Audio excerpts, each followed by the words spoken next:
Chapter 17. Perception. Overthinking, overplanning. Is it really worth getting close to the water now, before he even starts feeling thirsty?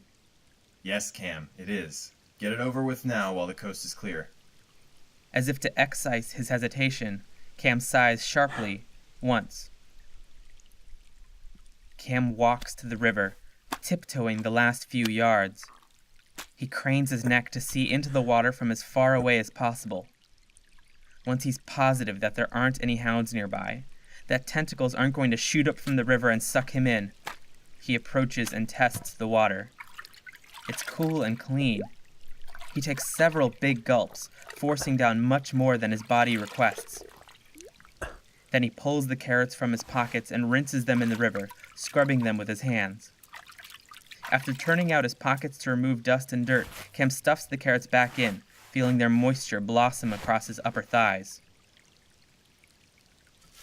As Cam stands up, he glances upstream, toward the forest. Not too far from him, there looks to be a break in the undergrowth on his side of the river, a spot where the saplings and bushes have been cleared away. A riverside camp, or perhaps a landing point for boats? A quick pros and cons analysis tells him to get there by walking along the river. That way he can be sure he won't get lost or miss the potential camp, and he'll be able to see hounds coming before they emerge. It's not like they had a hard time sensing me when I was far away from the water anyway. Cam enters the forest, keeping one eye on the river the whole time. Under a thick layer of small plants, the ground is littered with sticks and jagged rocks. Isn't that kind of weird for a forest? Jagged rocks? Trees obscure Cam's vision on most sides, but he can see along the riverbank.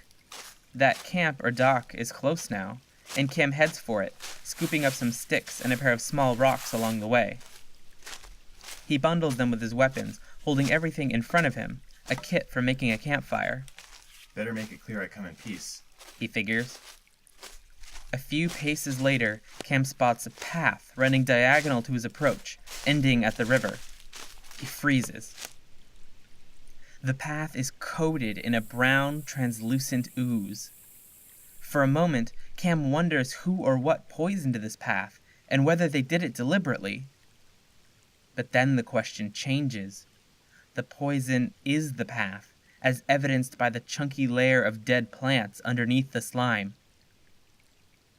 A black leather backpack sits in the ooze with the straps askew, as if someone had flung it away in a hurry. Okay, let's think about this. Putting his bundle aside, Cam pulls the carrots from his pockets and sits down cross-legged, mostly out of sight of both the path and the river. He starts eating as quietly as he can, leaving long pauses between bites to listen hard for anything that could be sneaking up on him. This ooze could be how octopus hounds eat. Cam thinks, recalling the autopsies he performed in the meadow. They'd be the most murderous herbivores I've ever seen, but it would make sense. No orifices. Plants broken down and digested through the skin somehow. But why would they eat in a line like this, making a path? Asks a second voice in Cam's head. If they live in the water, it seems like it'd be quicker for them to eat along that. A path like this is harder to find, though. Maybe that's the point. Hiding their presence, or their numbers. Of course, this would mean that the hounds have something to hide from, or that there are a lot more hounds than the duo Cam killed. Could they move in packs? Schools? That's why we're sitting over here. Cam congratulates himself grimly. He hunches down a bit, adding to his cover. So, let's see. Person with backpack finds hound path. Hound path is frequented by hounds. Hounds spot person. Person runs. Where? Probably in a random direction, as far from the path as possible. That's what I'd do. Then again, the path does confer a major benefit: visibility.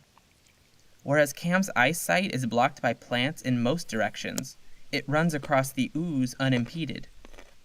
Just as walking along the river lets Cam see the hounds when they see him, he wonders if it might be better to sight down the path for them, rather than trying to out-sneak animals that probably have better senses than he does.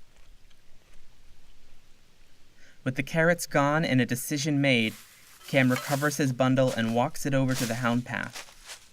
There he places everything back on the ground and draws a single stick. He pokes the ooze with the stick. It's viscous. After Cam removes the stick, the hole it made takes several seconds to fill back up. Cam touches the end of the stick to the back of his left wrist, putting a drop of ooze there. He pivots toward the river, ready to sprint over and submerge his hand if needed. But nothing happens. No burning, stinging, or blistering. Cam wipes the ooze off on his clothes. Next, he dips the toe of his shoe into the ooze on the ground. It doesn't appear to damage the shoe. As Cam looks up, he notices that on the back of his wrist, where he touched the ooze to his skin, there's a fine layer of dead skin cells, flaky dandruff. He wipes it off.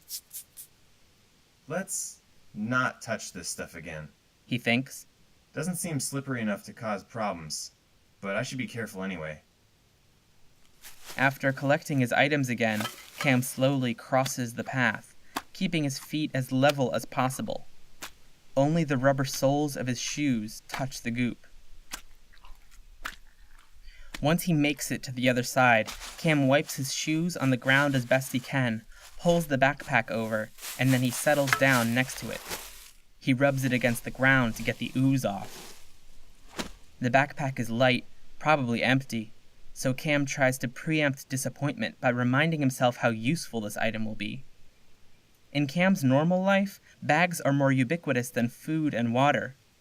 Plastic bags everywhere, given away freely, urban tumbleweed. Bags designed to decompose, to unburden us from their existence. Bacteria engineered to eat bags, a bag full of bags in every kitchen, a lost spinning continent made of bags. Here, though, a bag would be rare and valuable. And a backpack?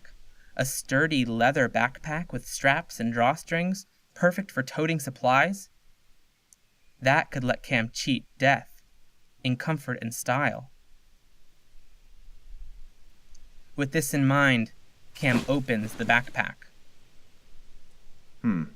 What are you? He says to a small ornament at the bottom of the bag. It's a square made out of a dark, stone-like material, roughly 1 inch on its sides and less than 1/4 of an inch wide. There's also a pencil and a scrap of paper. The pencil, eraserless, looks somewhat new, but all in all, the 3 objects seem useless, the forgotten refuse at the bottom of a bag that's never cleaned. At least, that's what Cam thinks until he sees what's on the paper. It's a series of combinations. Circle, circle, circle. Circle, circle, square. Circle, circle, triangle. Circle, square, circle. Circle, triangle, circle. And so forth. About 10 combinations are fully visible, and a few more are running off the paper's torn edges. Almost all of them are crossed out with a scribbled X, only one is not. This one has been circled enthusiastically, square, square, triangle, going from top to bottom. Only the tip of the triangle is visible above the tear in the paper. For the sake of thoroughness, Cam tries looking at the paper every which way, challenging his own assumptions about how it should be read. Can you go this way? He asks, rotating the paper 180 degrees. This way? Maybe? Or this way? But only the first orientation, with square, square, triangle top to bottom, feels right. Yeah, whenever you see equilateral triangles as symbols, they're drawn with a point on top.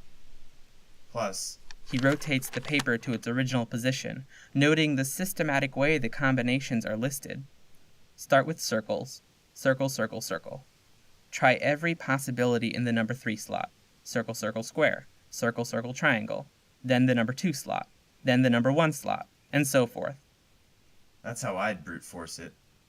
Whatever it is. Cam doesn't expect to make sense of this in the forest. After migrating his supplies to the backpack and tying some sticks to its top, Cam slips it on and stands up. He keeps his garden hoe and one of the tentacle blades on hand, and he starts walking beside the path of brown ooze, being careful not to get too close.